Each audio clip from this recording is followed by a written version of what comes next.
Today I was accused for speaking too much, and I often do that when I feel anxious or I'm trying to sound qualified. I know we've talked about this a lot. I really want to touch on something called probably like the distillation of thought. Sure. Let's Launch talk out about on, that because I have some thoughts on that as well. Well, let's launch out onto the loop as we discuss that today on Curiosity Continuum.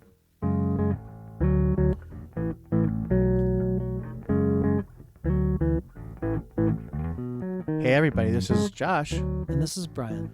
Welcome to the podcast for Curiosity Continuum.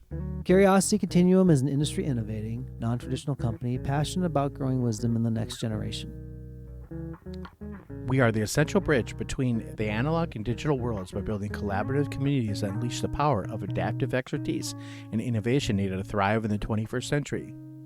We combine and mix essential elements needed to empower people to succeed in new ways, not possible outside of a creative, thoughtful, diverse community of fellow curious people. Follow us on your favorite podcast app to receive notifications of new content. If you like what you hear and you want to dive deeper, please visit us at curiositycontinuum.com. Thanks for tuning in, and let's start the conversation. Now, when I talk about distilling, I learned a lot of this when I was studying whiskey. Sure. You start off with a lot of raw materials, and then you have to malt it. If it's barley, you brew it, you kind of boil it, you let it sit, you add the yeast, lots of steps, right, to get it down. And then there's time to make whiskey. Right. We're talking about. There's time in everything, but you're right about there's an actual component of time. What I've been impressed about recently is how much restraint and thoughtfulness it takes to do something simple and present it simply. It requires a lot more bravery and a lot more experience often to do something simply. I kind of agree with that. I agree with that on a lot of levels because I think it also requires that the faith that your audience that you're talking to will get it and will just you're actually playing into their intelligence as well. It's not like we always talk about keep it simple because that's important, but keep it simple but also lead them in the right way, I think is a better way to phrase it. So I think simple leading is probably a great way to spin this. Yeah, I mean, it's kind of my mainstay too, Oftentimes, there's a lot of complex things. So if you understand complex concepts in your work and your life, it's very easy to get enthralled with the details. And I am guilty of that. I love attention to detail and those things you appreciate, right? Right. Not everything can be simple. But to say it simply in a way that the person can understand and go along with you is a real talent, and it can be cultivated. Yeah, and I think that there are people that do this innately, and then there are people that do this because it's a good skill. It's a good thing to know how to do. It's something I try to do, honestly, and I do it subconsciously a lot of times. But I will try to, when I'm explaining something, I'll try to do it as simply as possible. And I'll let that other person just kind of marinate in it. Right? Tell me what's going through your mind when you're letting somebody marinate on a thought. 90% of it was always when my grandfather, he would always he had a kind of a weird hearing thing. So we were always, he was my dad's dad I'm talking about now, which I don't talk about that much on the podcast actually, but he had his own business. He had to make things work because they just wouldn't work otherwise. And so I think we always called it planting the seed. We would say, he'd ask us a question oh, how do you think we'd do this? And we would say something and he wouldn't even respond like he was listening to us. I don't think he was. I think he was just kind of getting it, by osmosis almost. And then 3 or 4 minutes later, he'd be like, what if we do it this way? And it was the way we said. And we'd be like, Grandpa, that's a great idea. Let's do that. And we'd all jump on it.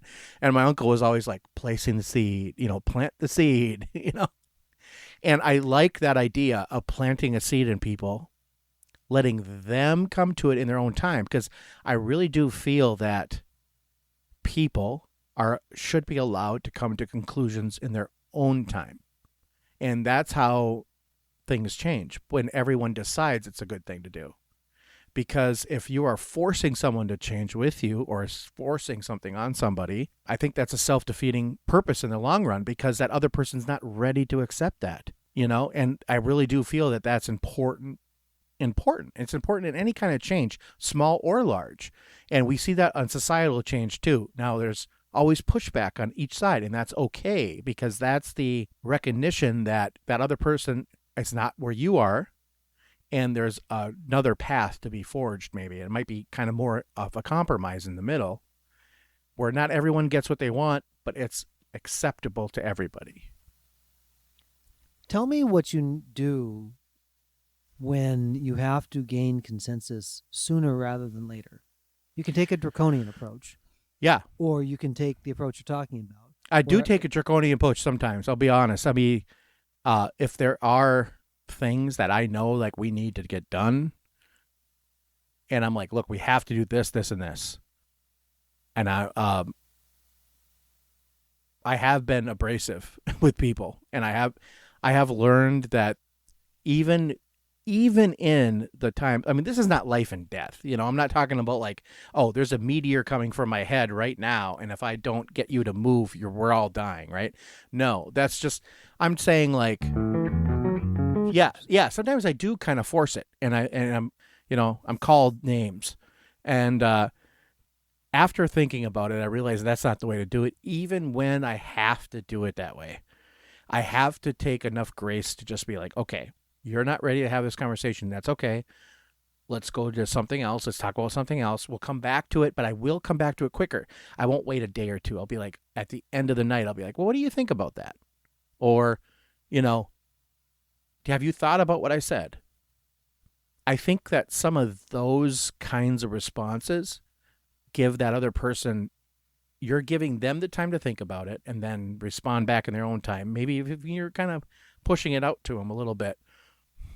And being married for as long as I have, and it's not, forever, but it's a long time, that we do have our ups and downs with that kind of stuff. Like we do, like my wife and I, like even now, because we're getting our whole house fixed up from the hurricane, there's things that like the contractors are texting me in the morning saying I need decisions on 3 things. And I text Melanie and I go, okay, so give me the 3 decisions, what you want.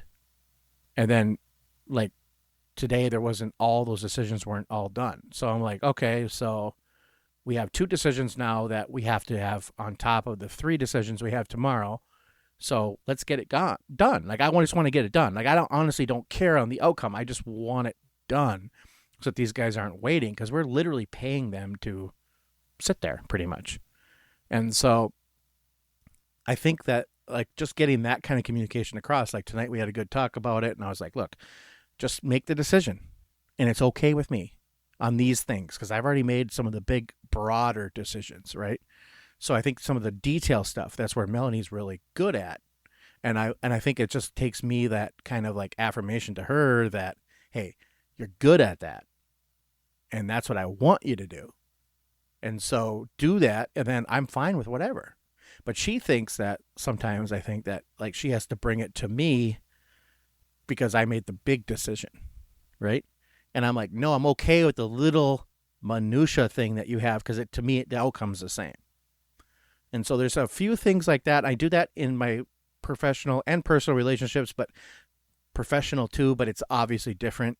It's not the same, but it's the same thing. I mean, it's the same concept. You're trying to you get that person to the spot to make the decision. So when you approach the exercise where you need somebody, you need to shape their thinking a little bit. Sure.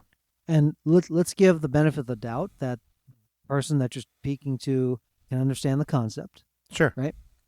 You're not talking about nuclear physics to a 3-year-old. No. But do you find that the simple statements help them galvanize a process? I do. Meaning this. Yeah. Okay.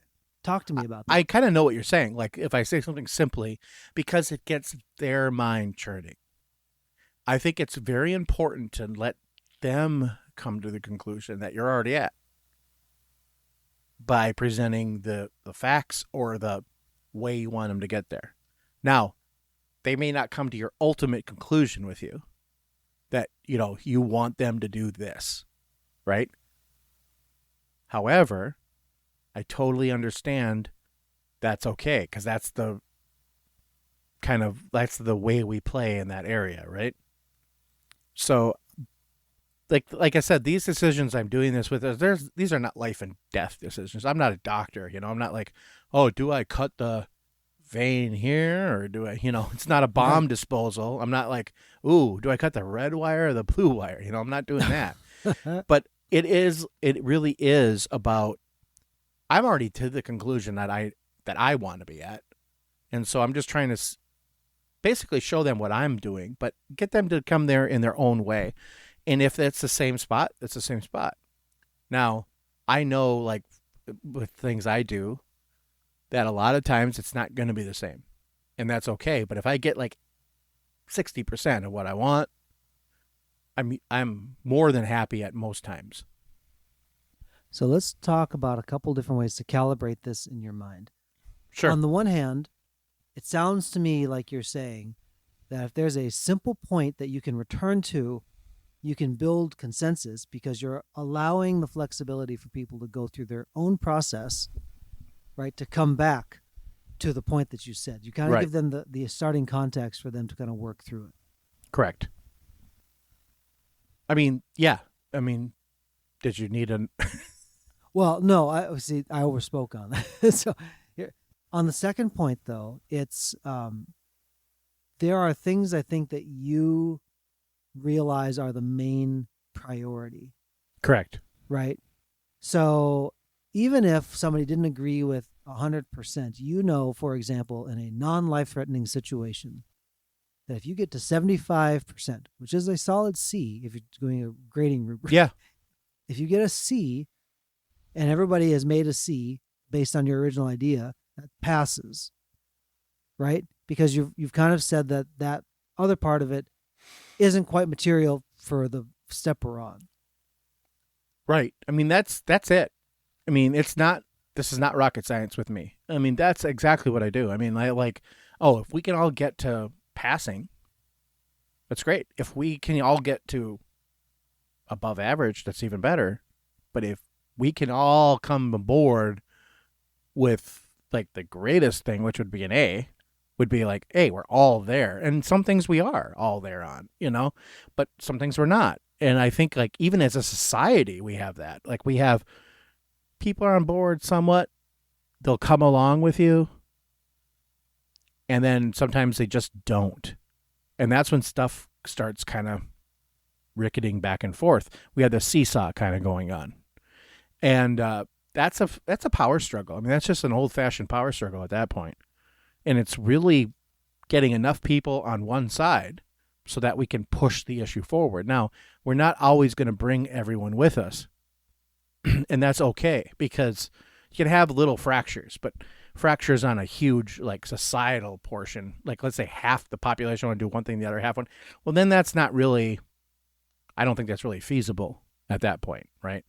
And there will be bigger fractures at that point, which I don't know. I mean, this is just from us at this point in time, like, we're very polarized as a society, but are we really? Or is it just like social media is just getting everybody in the same room together? That maybe, like, we weren't always there together with everybody. So it's really hard to tell, Let's put a comma here because I do want to leave people a chance to think about it. Think about this. Yeah, this is a good topic because I think it pulls on a lot of threads that we can pull, like, a lot of things from. Until next time, folks, this is Brian. And this is Josh. Curiosity Continuum.